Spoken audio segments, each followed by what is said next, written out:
Hello guys, jadi kami dari Zoo Official akan membawakan manhwa yang berjudul God Gambit. Nah, sebelum itu kita masuk ya ke prolog dari manhwa ini. Apa itu imajinasiku? Aku merasa seperti aku sedang diawasi. Ding, pesan pun memberitahukan player, error. Tidak bisa melakukan perintah, kembali ke menu sebelumnya. Memulai inspeksi dari unit yang dipilih. Membuka monitor pada unit terpilih. Mengatur unit yang terpilih sebagai unit tersembunyi. Player lain tidak bisa melihat unit yang terpilih.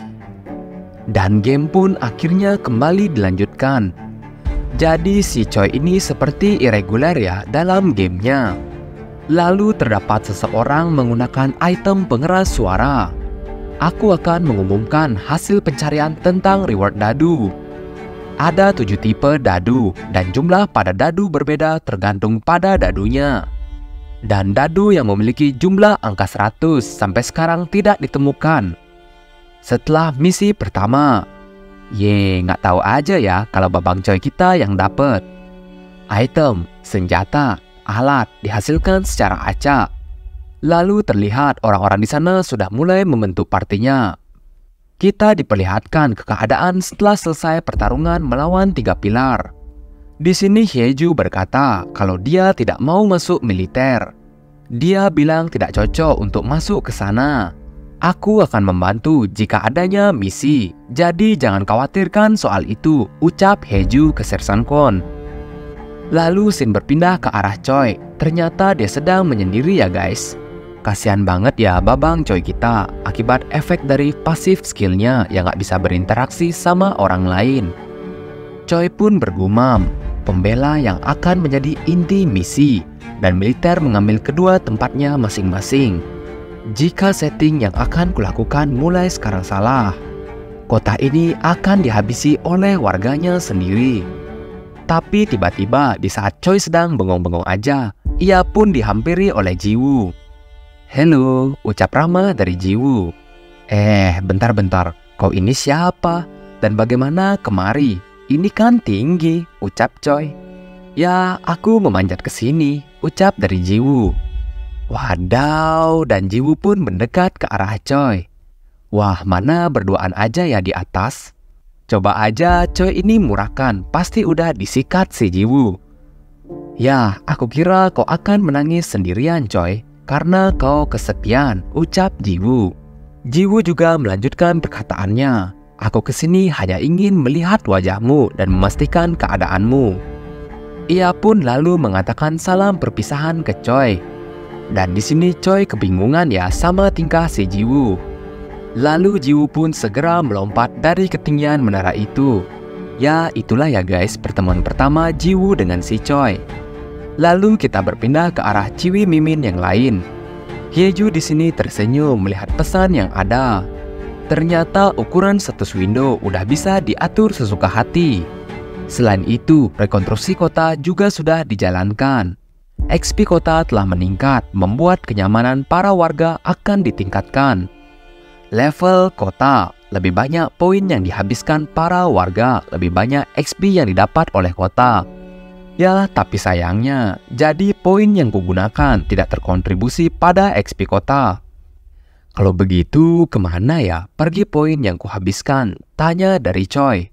Choi pun berpikir lagi. Kurasa kemungkinan tertinggi adalah buku ini. Apa tidak masalah ya kalau aku menggunakannya terus-menerus? Lalu scene berpindah ke arah Jiwoo. Ia melihat militer yang sedang melakukan persiapan di peperangan selanjutnya.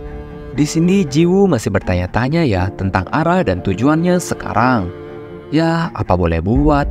Warga rapuh sepertiku di kota yang berbahaya ini. Aku harus segera menentukan di kubu mana aku berada, ucap dari Jiwoo. Setelah menunggu waktu yang lama, game pun kembali dilanjutkan. Kau telah tiba di blok jebakan Raja Emas. Kota telah ditangkap oleh Raja Emas. Jika kau tidak memuaskan Raja Emas selama waktu yang diberikan, maka game over. Orang-orang pun semua melihat pesan itu. Ketamakan Raja Emas adalah level 4. Akan ada 4 peta selama misi ini, dan durasi misi adalah 2 minggu. Temukan harta karun yang muncul di dalam map dan bawa itu ke kota. Nilai harta karun itu akan berhubungan langsung dengan Raja Emas. Harta karun hanya bisa dievaluasi di dalam kota. Tidak ada hadiah biasa untuk misi ini. Hadiah individu akan tergantung pada seberapa banyak pengorbanan yang kau bawakan pada Raja Emas. Di sini Hyeju berkata, deskripsi misi ini terlalu banyak. Aku akan melewati ini sekarang dan pergi. Aku harus melihat seluruh peta dari misi ini untuk diriku sendiri. Lalu kita ke arah Choi. Di sini dia hanya tersenyum melihat pesan itu. Ia bergumam, player kita cukup beruntung saat mereka menggulirkan dadu mereka. Jika berjalan baik, kami akan menyelesaikan level pertama dari rencana pembangunan kota pada misi ini. Aku akan menggunakan buku Krasina sampai saat itu. Setelah itu, aku akan mencari cara untuk melepaskan buku ini dariku. Tiba-tiba, di saat Choi selesai berkata demikian, langsung keluar tangan dari buku itu yang menikam Choi. Sekarang sebuah pedang? Apa itu hanya halusinasiku? Ding, pesan pun muncul lagi. Misi terakhir jumlah pengorbanan kedaulatan adalah 0. Hukuman Raja Iblis Krasina membentak kemalasanmu. Sampai pengguna menawarkan pengorbanan kedaulatan, pengguna akan mengalami sakit yang hebat dan HP dari user menurun secara drastis. Jika tidak ada tawaran pengorbanan kedaulatan sampai HP mencapai 0, kau akan mati dan buku Krasina akan memilih pemilik baru. Lalu kita diperlihatkan beberapa sektor dalam misi kali ini. Yang pertama adalah sektor A, yaitu Futan. Terlihat beberapa warga yang ingin raid di sektor itu. Bagus, yang ini untuk kita lahap. Apa tidak apa-apa jika kita tidak melaporkan lokasi gua ini pada militer? Tanya dari salah satu temannya. Sekarang kita berada di dunia lain, mari buat sejarah, ucap dari ketua tim. Tiba-tiba ia melihat sesuatu. Ada yang datang. Itu monster atau penjaga? Ya, ternyata itu Choi ya. Bahkan semua lootnya sudah dirampas sama Choi duluan. Emang terhitung curang banget ya buku yang Choi punya. Bener-bener tahu apapun informasi di dalam game ini. Lalu scene berpindah ke dalam karantina. Jadi Mimin mau jelasin sedikit ya. Orang-orang di sini itu di karantina karena mereka udah ketemu sama Choi dan mendengar kata-kata darinya. Otomatis kalau dengar informasi dari Choi, efek skill pasifnya dia itu pun aktif. Nah, agar informasi dari Choi tidak menyebar ke yang lain, pemerintah itu buat karantina khusus untuk korban dari Choi. Jadi mereka tetap bisa ya mendapatkan poin kontribusi dan tidak direbut habis oleh Choi. Oke, kita lanjut. Kita berpindah ke arah Choi. Pengorbanan kedaulatan yang terhitung sudah terdaftar adalah 2452. Raja Iblis Krasina sedikit puas. Hukuman Raja Iblis telah berkurang sedikit. Choi pun bergumam. Akhirnya ini sedikit lumayan sekarang. Apa-apaan hukuman itu? Tidak ada fitur seperti ini pada deskripsi item. Buku ini sebenarnya tidak memberikan seluruh informasi tentangnya. Raja Iblis tampaknya mendapat kesan kalau dia telah mengendalikanku dengan hukumannya. Tapi sekitar akhir misi ini, dia akan mengetahuinya. Siapa yang sebenarnya diatur. Lalu kita beralih ke sektor B, yaitu tebing. Sarang Kaisar Griffon. Kaisar Griffon ini memiliki kesulitan level 3. Lalu kita berpindah ke arah Hyeju. Dia di sini sedang melakukan penyerangan terhadap monster troll batu. Tingkat kesulitannya adalah 2. Di sini Hyeju dengan PD-nya sudah merasa ia bertambah kuat. Hei, bukannya itu Jiwoo? Kenapa kau ada di sini? Jiwoo pun tidak mempedulikan itu. Dan ternyata ia dari tadi sudah mengikuti si Hyeju. Dengan santainya Jiwoo berkata, kalau aku terus mengikutimu, maka banyak keuntungan untukku. Kau tidak dapat mengatakan itu sebuah harta karun sampai kau membawanya kembali ke kota, kan?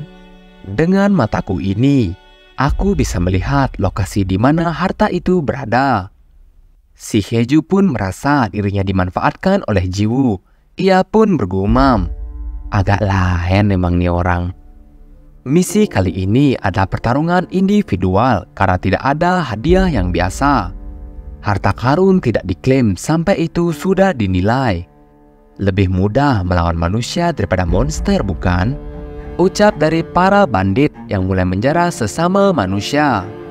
Lalu kita diperlihatkan ke kedua polisi yang sedang melakukan investigasi atas tindak kriminal yang sedang meningkat akhir-akhir ini. Yang kanan bernama Pak Kang dan yang kiri bernama Pak Seo. Mereka seharusnya menyerahkan harta karunnya langsung pada Raja Emas. Itu secara acak diambil di antara 1-12 jam. Seperti secara tidak langsung mereka menyuruh mengambil sebanyak-banyaknya selagi kau bisa. Ah, itu Choi Yul, ucap para penjaga yang terkejut. Melihat Choi di depan mata mereka, kedua polisi itu menjadi terkejut. Bawa keluar Choi dan beri peringatan dan evakuasi orang-orang di sini, teriak dari Pak Seo. Pak Seo langsung membanting Choi dari lantai atas langsung ke jalanan. Kau bahkan tidak menghindar dan kau juga tidak terkejut sedikit pun. Apa yang sebenarnya kau rencanakan, Choi? Ucap dari Pak Seo yang langsung menutup mulut Choi. Ding, tiba-tiba pesan muncul. Choi baru saja ditangkap. Semua warga di sana menjadi kegirangan. Itu kesempatan kita, ambil senjata kalian. Kita harus menghasilkan sebanyak yang kita bisa selagi Choi tidak ada. Di sini terlihat Raja Gold merasa tidak senang dengan pemberitahuan itu. Karena kita tahu ya, Choi itu kontribusinya besar banget dan sering ngasih Raja Gold ini harta karun. Kita kembali ke sektor A, yaitu hutan, tepatnya di desa Goblin. Terlihat di sana para militer sedang menyerbu desa Goblin itu. Tak satu pun dari para Goblin dibiarkan kabur. Ya, akhirnya misi pembantaian desa Goblin selesai, ucap salah satu pihak militer. Lalu kita lihat ternyata di sana ada Sersan Kon juga. Dia juga berkata kalau di sini sudah hampir selesai. Di tengah-tengah desa itu terlihat Raja Goblin yang sedang melakukan ritual. Para tentara pun berusaha untuk mengagalkannya. Terlihat salah satu prajurit menggunakan item kelas heroiknya, yaitu sebuah cincin. Dan boom, betapa besarnya efek dari ledakan cincin itu. Ternyata para goblin tadi menyandra para manusia juga. Mungkin itu ya dijadikan untuk persembahan kepada para dewa. Kita kembali ke markas besar militer. Baiklah, aku akan mengirimkan bantuan dan pasukan konstruksi akan datang juga. Rencana kita membuat desa Goblin sebagai outpost kita, ucap dari Kolonel Song. Yang menakutkan tentangnya bukanlah data dari buku Krasina, tapi otaknya yang membawa semua data dan tahu persis apa yang harus dilakukan. Memprediksi langkah seseorang seperti itu agak sulit. Tapi satu hal yang bisa kita pastikan kalau dia bukanlah musuh kita. Lalu kita dibawa ke markas kepolisian. Di sini mereka menginterogasi si Choi. Choi pun mengakui apa yang telah ia lakukan selama ini. Lalu Pak Kang mendekati Choi. Sudah 20 tahun sejak aku bekerja di bidang ini.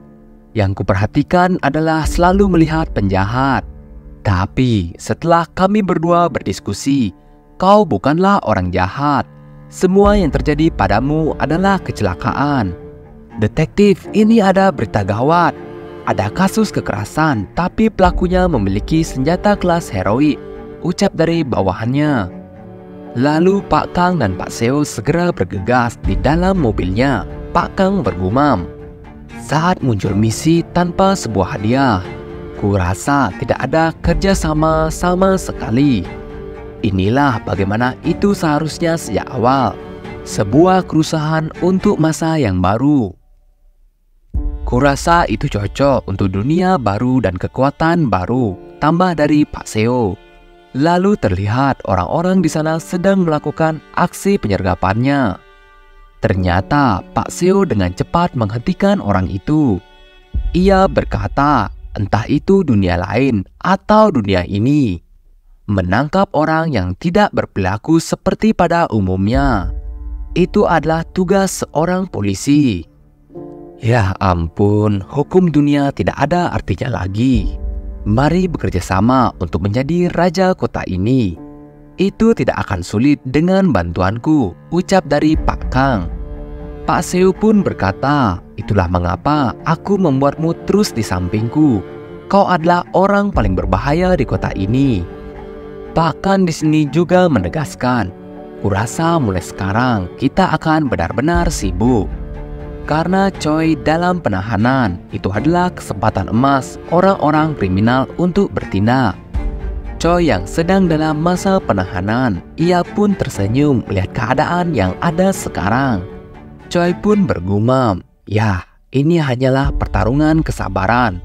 Oke, menarik ya untuk ditunggu kelanjutan ceritanya hanya di Zoo Official. See you guys!